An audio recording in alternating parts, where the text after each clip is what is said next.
গারার জীবন একাকিত্বে ভরা। সে জন্মেছিল সুনাগাকুরে সেন্ট ভিলেজে, চতুর্থ কাজুকাগের ছেলে হিসেবে। জন্মের সময় থেকেই তার শরীরে এক টেল বিস্ট শুকাকু অন টেল সিল করা হয়েছিল, ফলে গ্রামবাসীর সবাই তাকে ভয় পেত এবং ঘৃণা করত।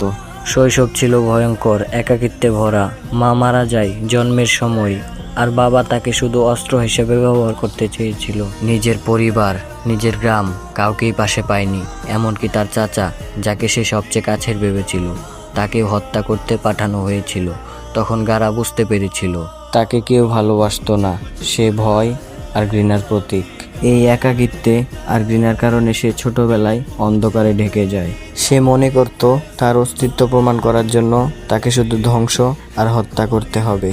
তাই গারা হয়ে ওঠে এক নির্মম খুনি, যার একমাত্র উদ্দেশ্য ছিল নিজেকে প্রমাণ করা। কিন্তু পরে নারুতো উজুমাকির সাথে লড়াইয়ের সময় তার জীবন পাল্টে যায়। নারুতো ছিল তার মতো একাকী আর ঘৃণিত, কিন্তু নারুতো ঘৃণাকে ভালোবাসায় বদলে দিয়েছে। এই কথাগুলো গারার হৃদয়ে দাগ কেটে দেয়। তখন সে বুঝতে পারে হত্যা নয়, ভালোবাসা আর বন্ধুত্বই আসল শক্তি। এরপর গারা নিজেকে বদলাতে শুরু করে, ধীরে ধীরে গ্রামের মানুষের আস্থা অর্জন করে এবং অবশেষে সুনার পঞ্চম কাজুকাগে হয়, যাকে এক সময় দানব বলা হতো। সেই গারা পরে হয়ে ওঠে গ্রামের রক্ষক, মানুষের আশা।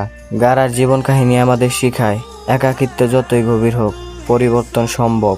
ঘৃণা কাউকে ধ্বংস করে, কিন্তু ভালোবাসা মানুষকে বাঁচায়। যারা কষ্টে বড় হয় তারাই মানুষকে ভালোবাসা দিতে পারে।